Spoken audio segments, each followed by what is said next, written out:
Bom dia, boa tarde, boa noite, galera. Agora chegamos ao final, né? Com esse vídeo aqui acaba o nosso treinamento do curso de normas da corregedoria. De toda forma, chegamos ao final da leitura seca da lei, mas ainda tem mais detalhes. Vamos fazer questões, resumos, outro vídeo só sobre os prazos, vamos montar um macete, seja o que for, uma música, qualquer coisa, para a gente decorar os prazos. Por quê? Porque cai na prova. E é claro, nós estamos ligados. Então, vamos caminhando, tá bom? Então, neste momento, nós falaremos sobre o capítulo 9, tá bom? Seção 1, 4 e 5. E aí, logo em seguida, também nesse mesmo vídeo, ainda falaremos da seção 6, da subseção 1, 3, 5 e 13. Certo? Como é que tá no seu edital? Tá bonitinho lá no seu edital, dessa maneira. Na normas da corregedoria tá lá, ó, seção capítulo 6 do processo eletrônico, do sistema de processamento eletrônico, na seção 1, na seção 4, protocolo e petições intermediárias, na seção 5, da consulta de movimentações. Então, partiu o tribunal também. Vamos lá? Partiu tribunal!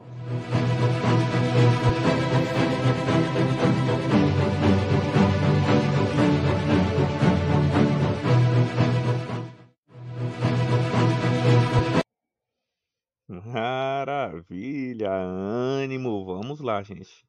Nós somos como uma bateria, toda hora a gente precisa se reenergizar, né? Manter-se motivado. Estamos no capítulo 1, vamos começar pelo resumo e depois a leitura seca da lei do processo eletrônico. O que é o processo eletrônico? É um conjunto de arquivos digitais, certo?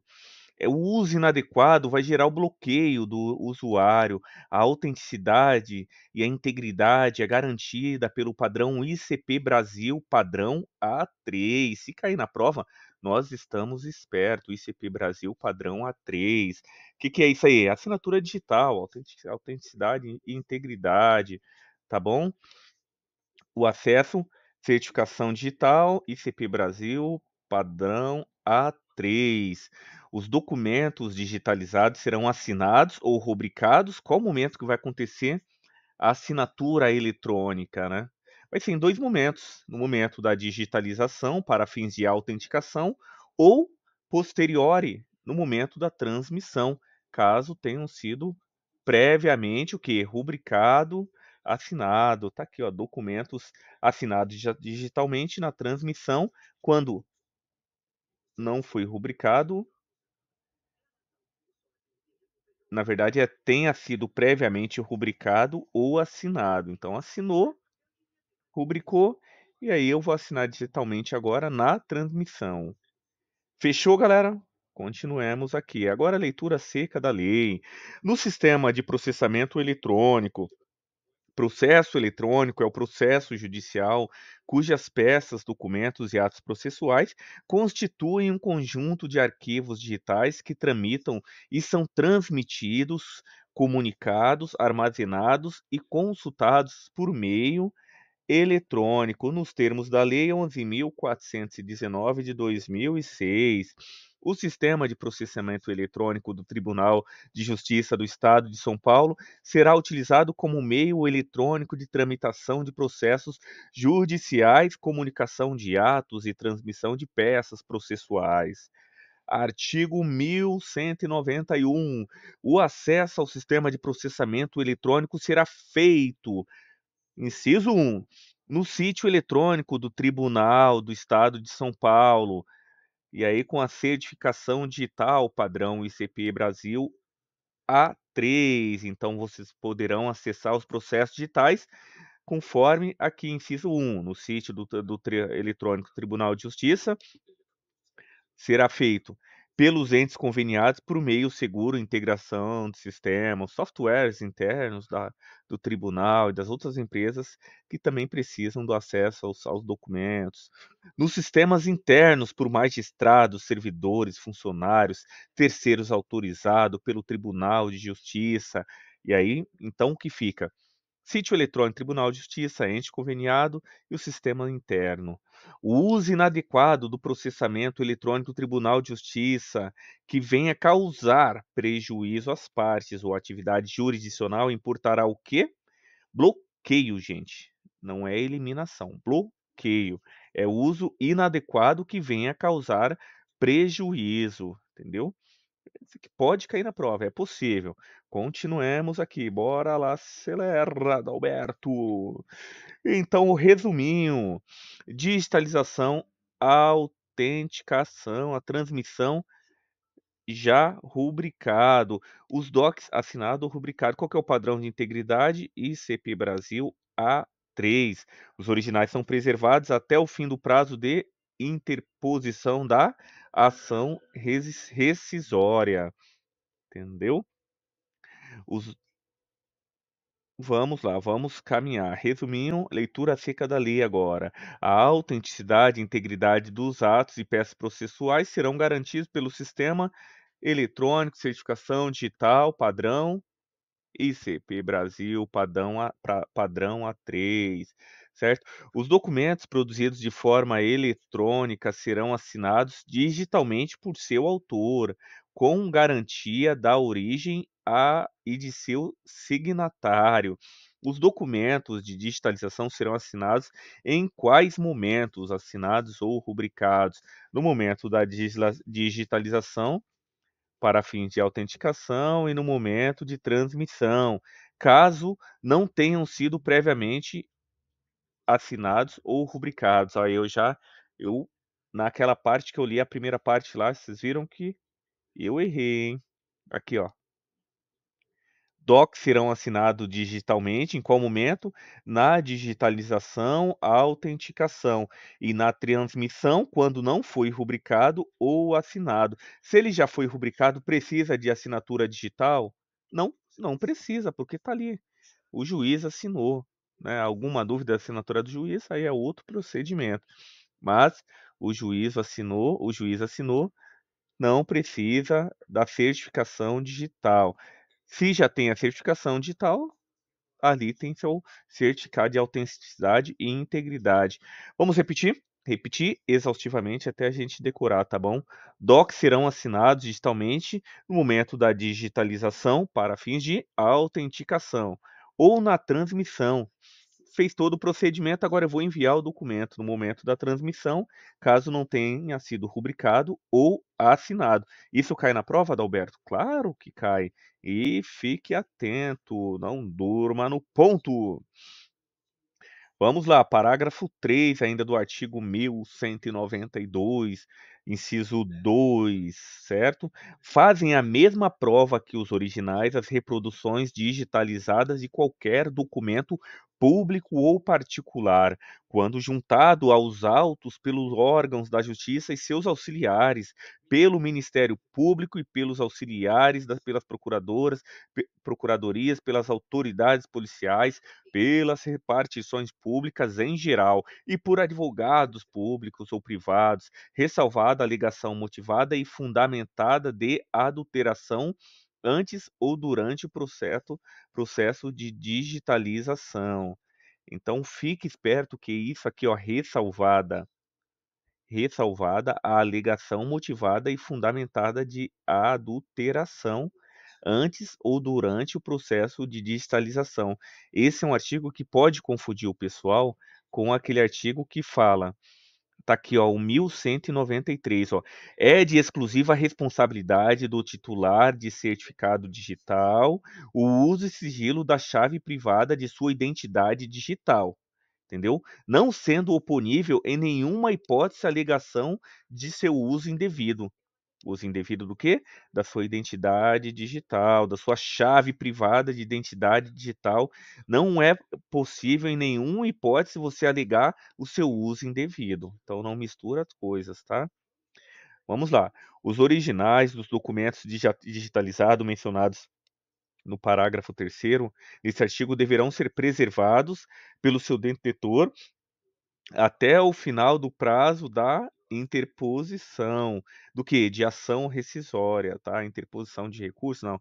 É de ação rescisória. Final do prazo para interposição rescisória. Guarda os documentos que foram digitalizados. Observada quanto aos ofícios de justiça, os dispositivos nessas normas de serviço.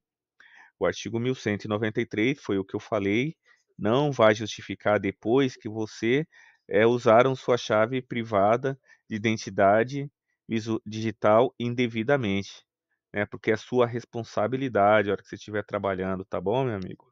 Não durma no ponto. Vamos lá. Acelera, Adalberto. Todos os atos processuais do processo eletrônico serão assinados eletronicamente por meio digital. A preferência é o quê? Meio digital. Pode acontecer de não usar? Sim, pode sim. Tem processo físico ainda nos cartórios, nos tribunais? Tem sim. Preferência pelo quê? Meio digital. Vamos. Será concedida original a versão será considerada original a versão armazenada no servidor do Tribunal de Justiça enquanto o processo estiver em tramitação ou arquivado. Pode cair na prova? Mas é claro, claro que pode. Eles podem falar que vai ser considerada original somente quando o processo estiver em tramitação. Depois de arquivado, deixa de ser original. Não, a gente tá bem esperto, a gente não cai nessas pegadinhas, tá bom? Vamos lá, para o resuminho ainda. Resumo é bom, gente, muito bom. Depois façam seus resumos, ou se quiser dar print nessa tela aqui, porque ajuda você bater o olho e já saber mais ou menos o tema. E na hora da prova, todas essas imagens, essas, essas semelhanças aparecem na sua mente. E aí, é claro, você vai sair bem na prova, tá bom? Protocolos de petições intermediárias. Não pode petição em papel em processo eletrônico. Tá correndo o processo eletrônico? Tá. Então por que que você vai fazer papel, meu querido? Não pode, tá? Vamos lá. Recebimento indevido. Intima eletronicamente antes do cadastro. Aconteceu o recebimento indevido no processo que está correndo eletrônico, acabaram recebendo uma parte física, intima eletronicamente antes de cadastrar. Não vou nem cadastrar. Já vou intimar e falar, ó, isso aqui nós não aceitamos, tá bom, seu João? Vamos lá. No fórum integrado, pode petição em papel para processo físico. Então, no fórum que já é integrado, é uma cor, né? Todo mundo junto, pode sim petição em papel para processo físico. Fica atento a isso aí. Vamos lá. A materialização do processo eletrônico usa o físico. Voltou, não pode mais o físico. O que que é essa parte aqui em preto? O processo começou eletrônico. Por algum motivo, nós não conseguimos manter o processo eletrônico naquele tribunal. Ah, Adalberto, o que que eu vou fazer? Vou pelo processo físico, não para o tribunal por conta que deu problema no sistema ou deu problema no processo eletrônico. Juiz autorizou a gente montar o processo físico. Vamos montar então. Maravilha, seu juiz. Está tudo funcionando, as audiências, está tudo funcionando. E no processo físico. Agora, TI foi e arrumou o sistema, está tudo voltando. Conseguimos restabelecer o processo eletrônico. O que que a gente faz? Não vai usar mais o físico, vamos usar o eletrônico. Entendeu? É bom ficar esperto, porque isso aqui também pode cair em prova, tá, gente? Vamos lá, leitura seca da lei. As petições intermediárias serão apresentadas no peticionamento eletrônico e encaminhadas diretamente ao ofício de justiça correspondente, tá? Na hipótese de materialização do processo eletrônico, que o processo que era por meio eletrônico, nós vamos admitir o quê? O processo físico. Voltou o processo eletrônico, nós seguiremos pelo processo eletrônico, tá? Eu estou lendo aqui mais ou menos explicando porque, além de estar cortado aqui, ó, mas o resuminho já está dando conta do recado, tá bom, gente? Ressalvado o disposto nesse capítulo, os sessores do Tribunal de Justiça não poderão receber petições dirigidas a processos que tramitam eletronicamente. Ofício de Justiça, olha lá, o processo é eletrônico. Eu não recebo petição física, tá bom, gente? Em caso de recebimento indevido, caberá ao setor de protocolo cancelar o protocolo e intimar o peticionário da Justiça eletrônica, tá? Para a retirada da petição. Se o ofício verificar o recebimento indevido antes do cadastramento, devolverá a petição de protocolo de origem, tá? Para as providências. Admitir-se-á nos fóruns digitais o protocolo integrado de papel dirigido aos processos físicos em tramitação nas demais comarcas. Certo? Continuemos aqui. Força na peruca. Continuamos na leitura seca da lei. Em caso de indisponibilidade do serviço de peticionamento eletrônico ou impossibilidade técnica, a petição intermediária em papel será recebida. Aí sim, está dando problema lá, vamos receber a petição em papel, tá bom? Desde que observados os requisitos no parágrafo 4º do artigo 1205. Deferida ajuntada pelo juiz do feito, o ofício de justiça protocolará a petição inicial dispensada a remessa para o setor de protocolo. E caso verifique o funcionamento do sistema informatizado, procederá à digitalização das peças, certo? Caso inoperante o sistema, o processo seguirá fisicamente. Então, a gente já tem falado isso aí e está repetindo aqui. Se cair na prova, você vê que é uma coisa natural. Então, acho que você não vai errar tão fácil, tá bom?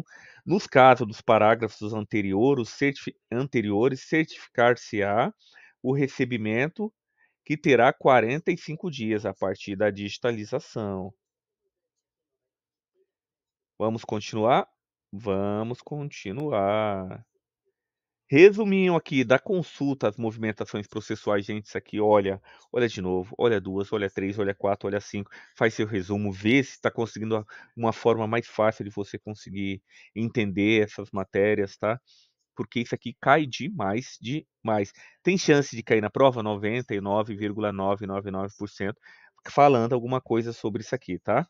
Consulta no site do Tribunal de Justiça de São Paulo.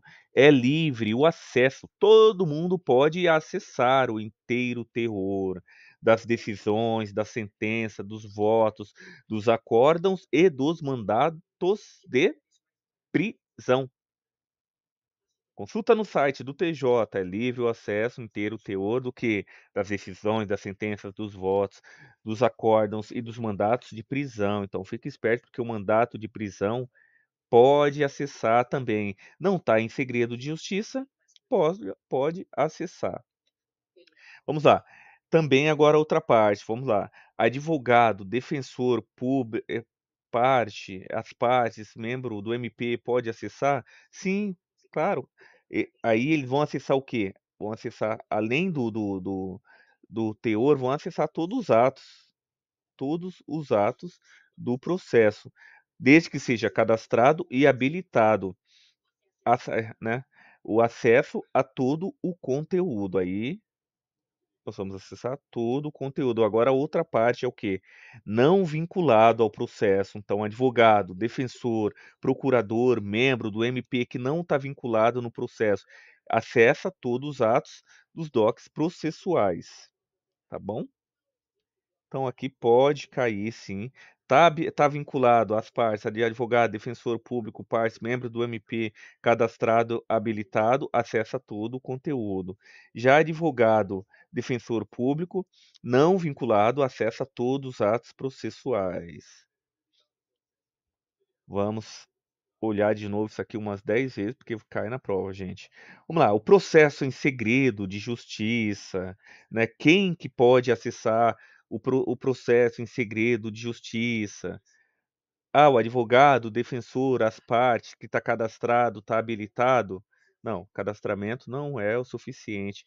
Ele tem que ser parte também, ó, parte e o procurador habilitado. Então, processo que corre em segredo de justiça, repete, Adalberto, tem que o acesso é garantido à parte e o procurador habilitado. Em qual momento, Adalberto, em qual momento que eu vou colocar o segredo de justiça lá no sistema? Em 2 momentos. No primeiro momento, no ajuizamento, por indicação do advogado, da procuração ou da autoridade policial. Então vamos lá, o processo em segredo de justiça, quem pode acessar?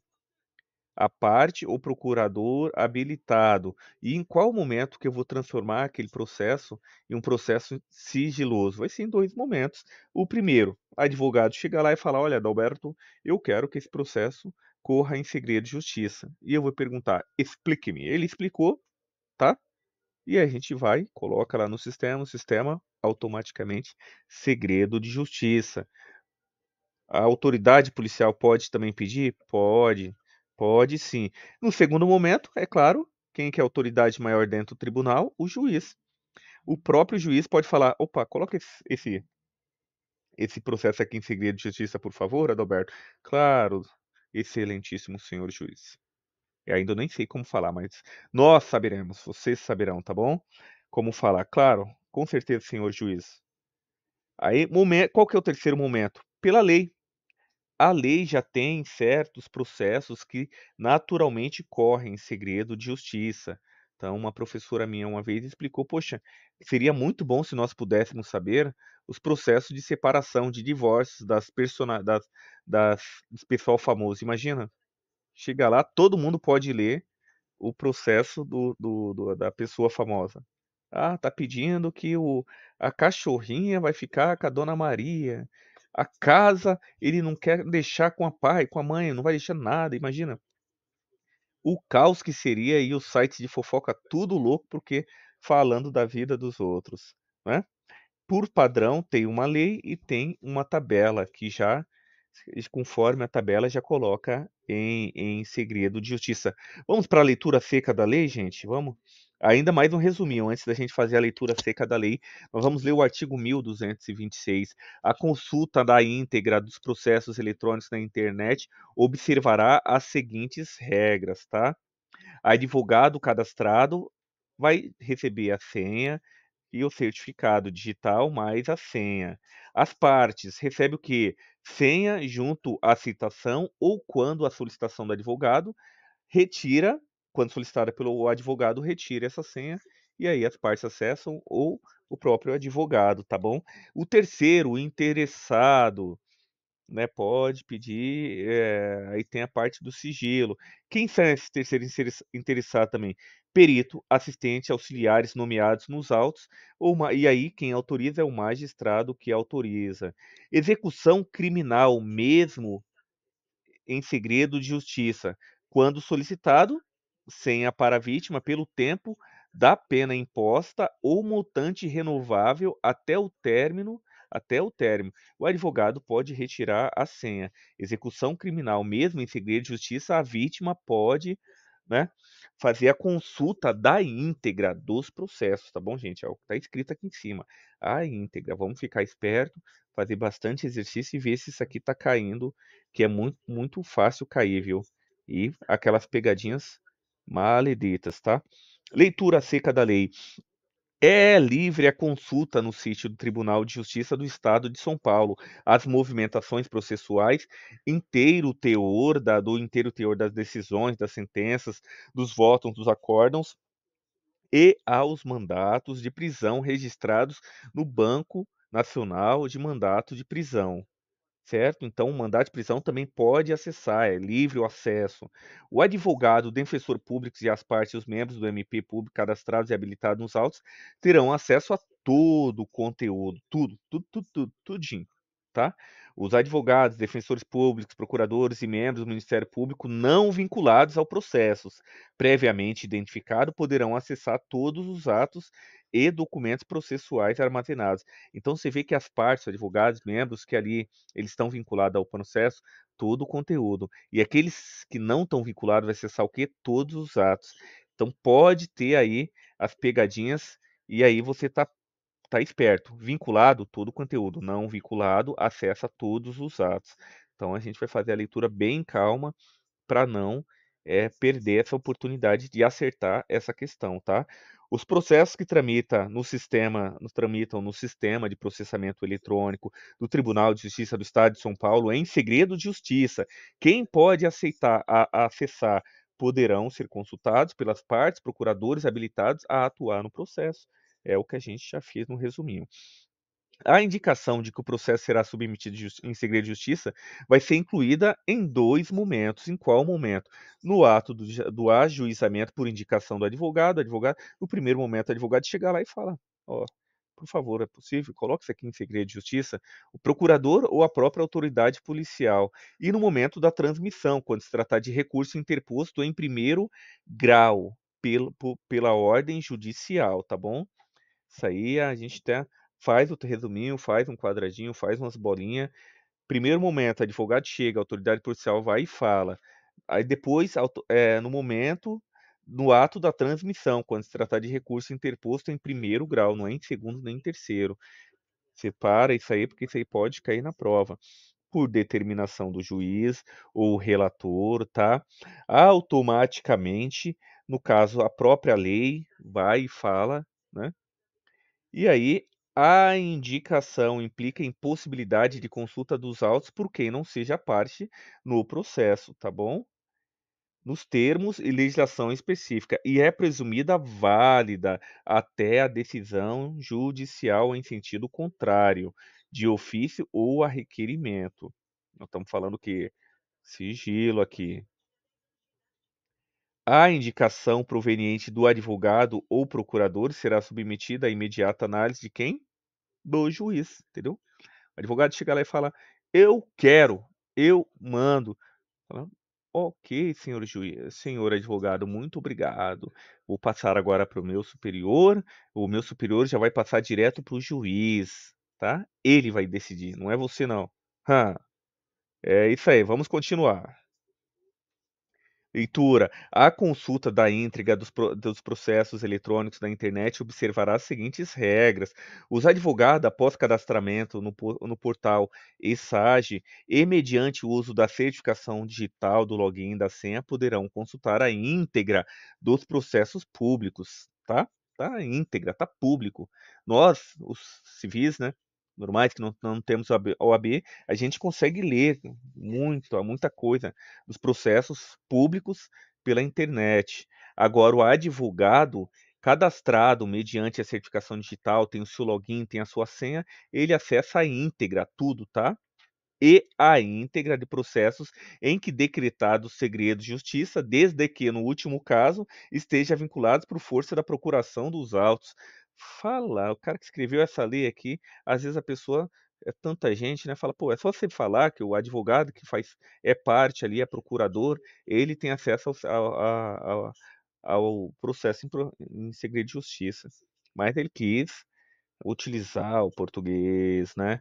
E a íntegra de processos em que decretado segredo de justiça, desde que, no último caso, estejam vinculados por força da procuração nos autos. Então, a leitura seca da lei é bom para isso, porque a gente sabe, sim, que o advogado que faz parte, ele tem que ter acesso, não dá nem como, né? Mas é na hora de escrever, a gente vai ler na questão lá e dá aquela dor de cabeça e acaba errando, tá? Mas nós não erramos, não, nós estamos perto. Às partes será fornecida a senha para acesso à íntegra do processo eletrônico, juntamente com a citação ou, quando solicitada, sendo possível o requerimento e a retirada pelo advogado constituído. Circunstância essas que deverá ser certificada nos autos, tá bom? Para a consulta da íntegra dos autos digitais da internet, será fornecida senha de acesso a terceiros legitimamente interessados para autos que tramitam em sigilo, peritos, assistentes e outros auxiliares nomeados no auto, de acordo com o tipo de participação em processo, mediante autorização do magistrado. Então, a gente está falando aqui do terceiro que vai ter acesso ao processo, a consulta da íntegra do processo que corre em segredo de justiça. O que pode acontecer na prova? O segredo de justiça é somente, o acesso é somente dado as partes e o advogado devidamente constituído. Não, terceiro pode acessar. Quem que é esse terceiro? Perito judicial, auxiliar judicial, tem um monte de gente que vai trabalhar no processo, é claro, eles também têm que ter acesso também, certo?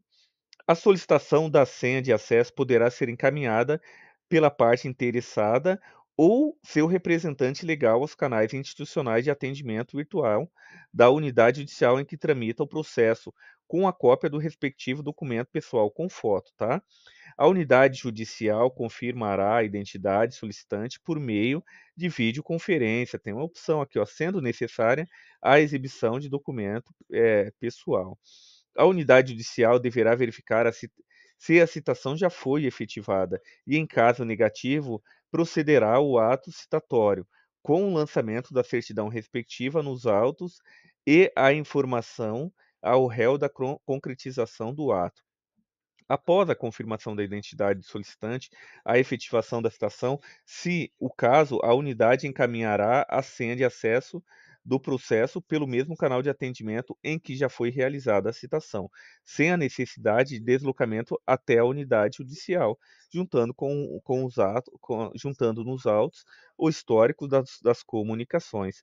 Aí, ó, gente, meia horinha, finalizamos essa primeira parte. Nós vamos continuar porque vale a pena a gente continuar e já finalizar aqui, que a gente já vai agora logo logo para as questões, depois vamos fazer os resumos, depois vamos fazer uma tabela com aqueles todos os,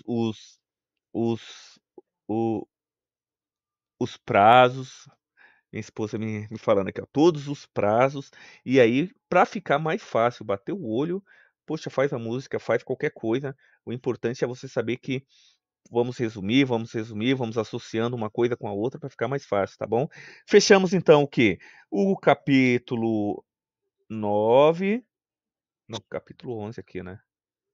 Nem eu tô sabendo, essa parte se cair aqui eu não vou saber, tá bom? Capítulo 11, seção 1, 4 e 5. Vamos lá, força na peruca.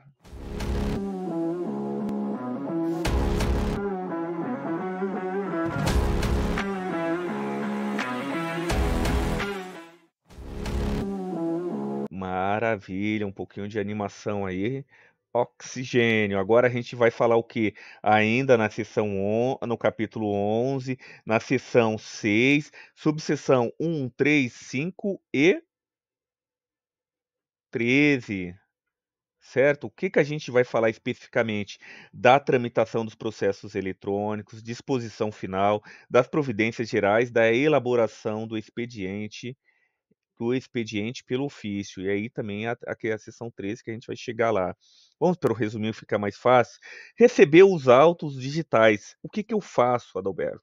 Explica para a gente que está começando agora lá no tribunal. O que que eu faço? Eu faço o filtro dos urgentes, né? Verifica o que que é urgente. O que que é urgente? Pedido preliminar, tutela antecipada, etc. Chega lá e fala, poxa, eu preciso que liberem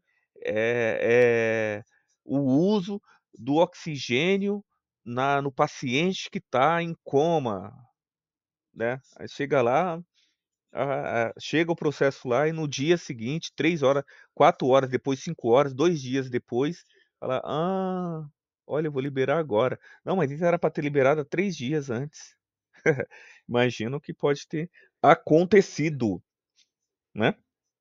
Receber os autos, filtro dos urgentes, e aí já corrige também o cadastro do advogado, pode ter alguns errinhos, você já pode corrigir, tá bom?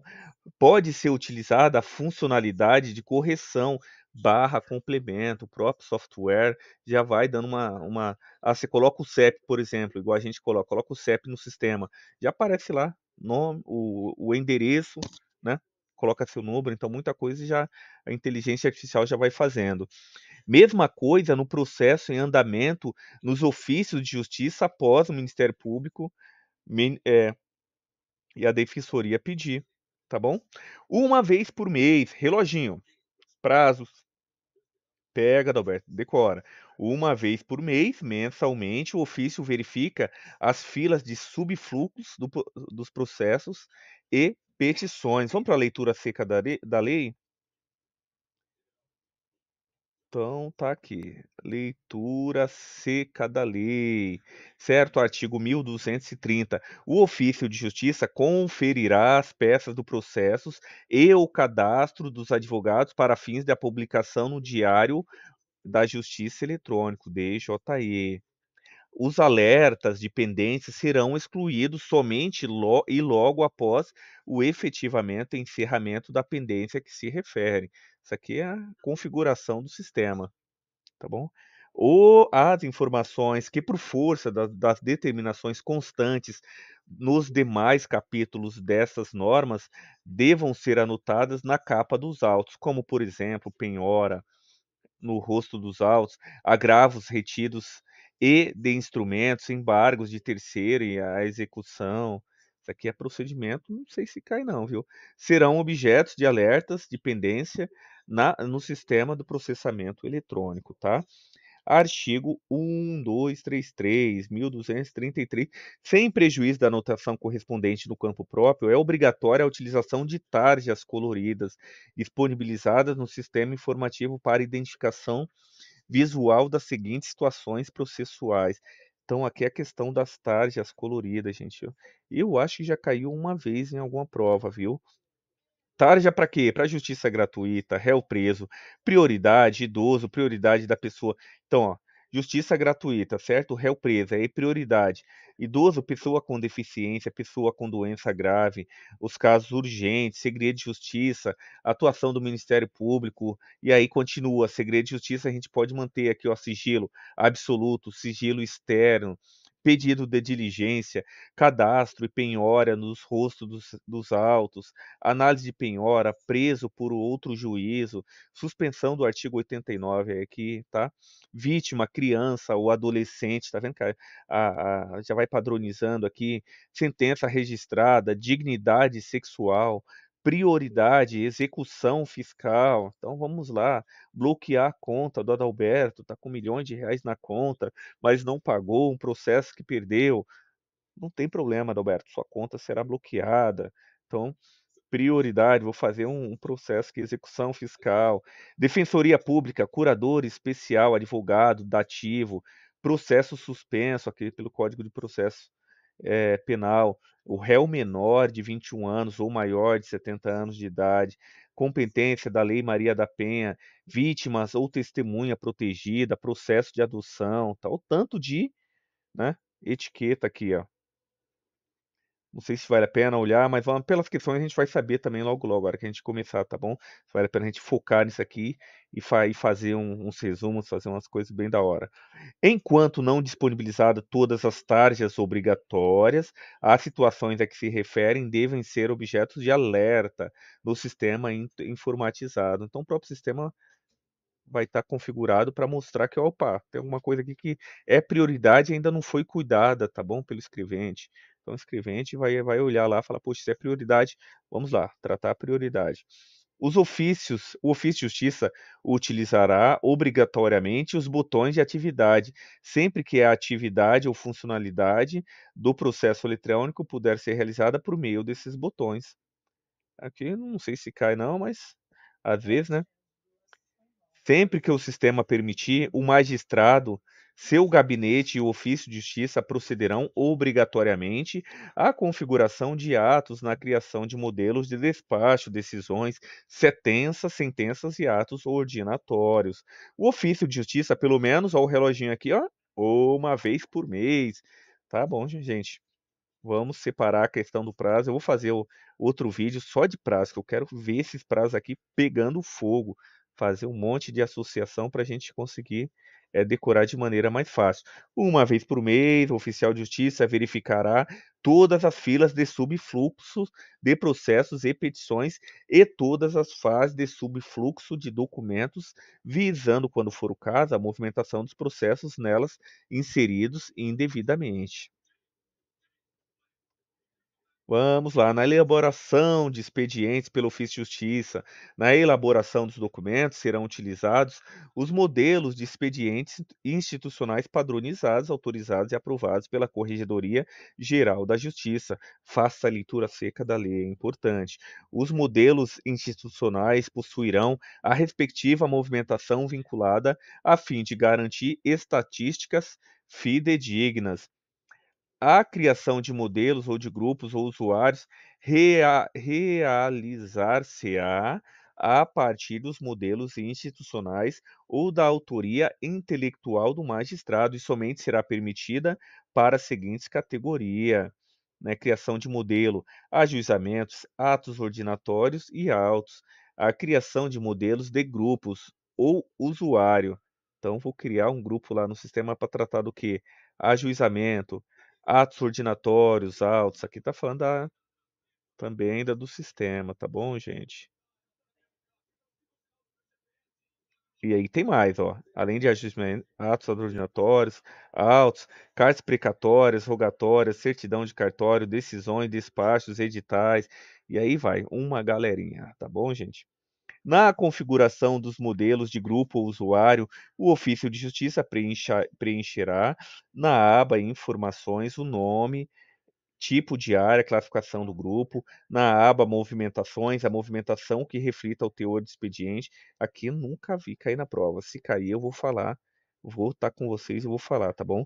Na aba compartilhamentos, tipo de grupo, na aba assinaturas, agentes que assinarão o documento, na aba atos, documentos, tipos de atos, a forma, código, modelo, se caso o prazo, tipo de seleção, sabe? Partes a que se destina o documento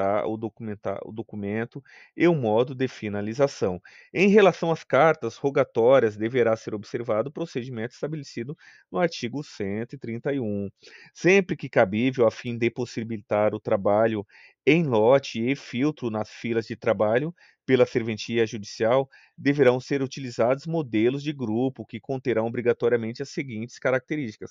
Então, é possível ter modelos de grupo, tá, gente? Então, às vezes cai assim que, não é possível não ter modelos de grupo, mas é possível. Vinculação dos atos correspondentes nos termos do artigo 1235, nomeação do modelo com os termos que correspondam ao teor do documento, inclusive com a informação do ato a ele vinculado, se for o caso.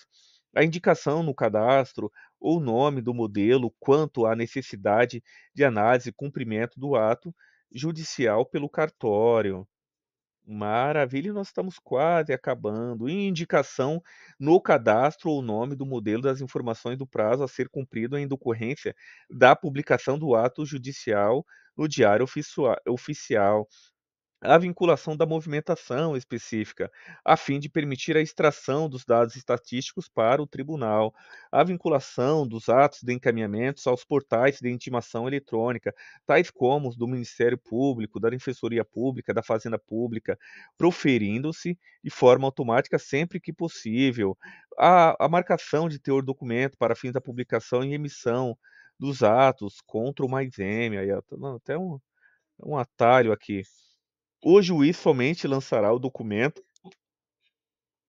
O juiz somente lançará no documento assinatura eletrônica, mesmo que o ato deva ser praticado junto à unidade judicial ou extrajudicial do Estado da Federação. Subseção 5 do cumprimento das ordens judiciais. Nos ofícios de justiça onde implantado o fluxo por atos, o cumprimento das ordens judiciais dar-se-á pelo subfluxo de documentos. Então, tá, nos ofícios de justiça implementei o fluxo de atos, vai ocorrer porque subfluxo de documentos. Cai em prova? Raramente. Da expedição dos mandatos de levantamento, artigo 1265. Os processos que se encontram na fase de expedição de mandatos de levantamento serão encaminhados à fila AG, análise de cartório urgente. O que é a fila AG? Análise de cartório urgente. Às vezes até cai isso aqui, viu? Mas é raro, é raro. Finalizamos então, nós terminamos o treinamento, a leitura seca da lei, das normas da Corregedoria Geral de Justiça do Estado de São Paulo. Finalizamos, enfim, o capítulo 11 da seção 6, subseção 1, 2, 3, 5 e 13, tá bom? Maravilha, vamos continuando, me desculpem pelos erros. E aí a gente vai crescendo junto e treinando junto. Agradeço a todos vocês. Finalizamos normas geral da Corregedoria Geral de Justiça. Logo, logo vou apresentar as questões, fazer um treinamento legal, top 10. Nós somos 10. Veja o que vem pela frente, tá? Em seguida, também vou preparar o resumo sobre os prazos. É para decorar prazo? É. Como é que vai decorar? Não sei. Vai decorar? Vai. Vai cair na prova? Vai. Você vai saber responder? Vai. Vai tirar 10? Vai. A vaga é sua. Tá bom? Partiu tribunal? Partiu tribunal!